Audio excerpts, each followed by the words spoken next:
ಶಾಂತನಗೌಡ. ಮೊನ್ನೆ ಸಭಾಧ್ಯಕ್ಷರೇ, ಆರೋಗ್ಯ ಮತ್ತು ಕುಟುಂಬ ಕಲ್ಯಾಣ ಸಚಿವರನ್ನ 1993 ಪ್ರಶ್ನೆ ಕೇಳಬೇಕು. ಅಧ್ಯಕ್ಷರೇ, ಉತ್ತರ ವಹಿಸ್ಯಾರೆ 7 ವರ್ಷ ಆಯ್ತು ಹೊಸ ತಾಲೂಕು. ಉತ್ತರ ಏನ್ ಕೊಟ್ಟಿದ್ದಾರೆ? 59 ತಾಲೂಕುಗಳಿದಾವೆ. 2630 ಕೋಟಿ ರೂಪಾಯಿ ಬೇಕಾಗುತ್ತೆ. ಒಂದೊಂದು ಹಾಸ್ಪಿಟ್ಲಿಗೆ 40 ಕೋಟಿ ರೂಪಾಯಿ ಆಗುತ್ತೆ. ನಿಯಮಾನುಸಾರ ಅಂತ ಹೇಳ್ತಾರೆ. ನಮ್ಮ ತಾಲೂಕಿಗೆ ಡ್ಯಾಮ್ ದೇವಸ್ಥಾನ ಬರುತ್ತೆ. ಯಾಕಂದ್ರೆ ಶಿವಮೊಗ್ಗ ತಾಲೂಕು ಗ್ರಾಮೀಣ ಭಾಗದ ಪೇಷಂಟ್ ಬರ್ತಾರೆ. ಶಿಕಾರಿಪುರದ ಒಂದು ಹೋಬಳಿ ಪೂರ್ತಿ ನಮ್ಮ ತಾಲೂಕಿಗೆ ಬರ್ತಾರೆ. ಹೆಚ್ಚು ಬೇಡಿಕೆ ಇರೋದ್ರಿಂದ ಇವ್ರು ಈ ತರ ಹೇಳ್ಬೇಕಂದ್ರೆ ನಮಗೆ ಈಗಾಗಲೇ 2 ವರ್ಷ ಆಗಿದೆ. ಇನ್ನು 2 ವರ್ಷದಲ್ಲಿ ಈ ನಿಯಮಾನುಸಾರ ಆಗಲ್ಲ. ನಾನು ದಯವಿಟ್ಟು ತಮ್ಮ ಮೂಲಕ ವಿನಂತಿ ಮಾಡ್ತಿದ್ದೀನಿ, ಕೊನೆ ಪಕ್ಷ ಈ ವರ್ಷ ಆಗಲೇ ವರ್ಷ ಮುಂದಿನ ವರ್ಷ ನಾನು ಕೊಡ್ತೇನೆ ಅಂತ ಕ್ರಮ ಕೈಗೊಳ್ಳತಕ್ಕಂಥ ಭರವಸೆನ ಮಾನ್ಯ ಶಾಸಕರು ಕೊಡಬೇಕು ಅಂತ ತಮ್ಮ ಮೂಲಕ ವಿನಂತಿ ಮಾಡ್ತೀನಿ. ಸಭಾಧ್ಯಕ್ಷರೇ, ಮಾನ್ಯ ಶಾಸಕರು ಕೇಳುವಂತ ಪ್ರಶ್ನೆ ಅದು ಸಮಂಜಸವಾಗಿ ಇದೆ. ಈಗ ಹೊಸ ತಾಲೂಕುಗಳನ್ನ ಎಲ್ಲ ಕಡೆ ನಾವು ಮಾಡಿದ್ದೀವಿ. ಸುಮಾರು ಈಗ 59 ಹೊಸ ತಾಲೂಕುಗಳಾಗಿದೆ. ಎಲ್ಲ ತಾಲೂಕುಗಳು ಕೂಡ ತಾಲೂಕು ಆಸ್ಪತ್ರೆಗಳು ನಿರ್ಮಾಣ ಮಾಡಬೇಕು ಅಂತ ಆಸಕ್ತಿ ಇದ್ದೇ ಇದೆ.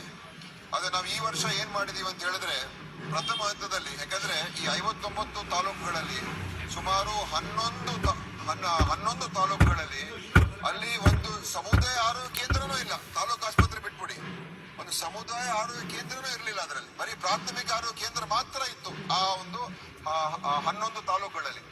ಈ ವರ್ಷ ಆಯವ್ಯಯದಲ್ಲಿ ಮುಖ್ಯಮಂತ್ರಿಗಳು ಘೋಷಣೆ ಮಾಡಿದ್ದಾರೆ, ಆ 11 ತಾಲೂಕುಗಳಲ್ಲೂ ಕೂಡ ನಾವೀಗ ಸಮುದಾಯ ಆರೋಗ್ಯ ಕೇಂದ್ರಗಳನ್ನು ಮಾಡೋಣ ಪ್ರಥಮ ಹಂತದಲ್ಲಿ.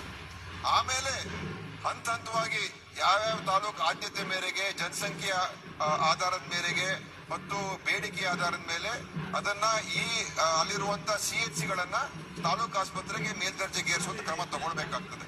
ಅದರಿಂದ ಈ ವರ್ಷ ನಾವು 11 ತಾಲೂಕುಗಳಲ್ಲಿ, ಹೊಸ ತಾಲೂಕುಗಳಲ್ಲಿ ಎಲ್ಲಿ ಒಂದು ಸಮುದಾಯ ಆರೋಗ್ಯ ಕೇಂದ್ರ ಇರ್ತಕ್ಕ ತಾಲೂಕುಗಳಲ್ಲಿ ಸಮುದಾಯ ಆರೋಗ್ಯ ಕೇಂದ್ರ ಕೊಡ್ತಾ ಇದ್ದೀವಿ.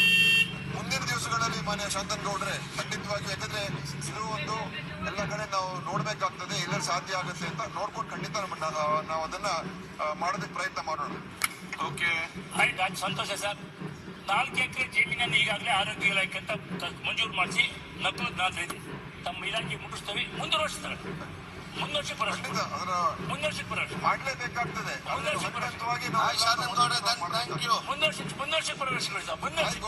ಅದನ್ನ ಗಮನ ಇಟ್ಕೊಳ್ತೀವಿ. ಮುಂದರ್ಶಕ್ಕೆ ಧನ್ಯವಾದ.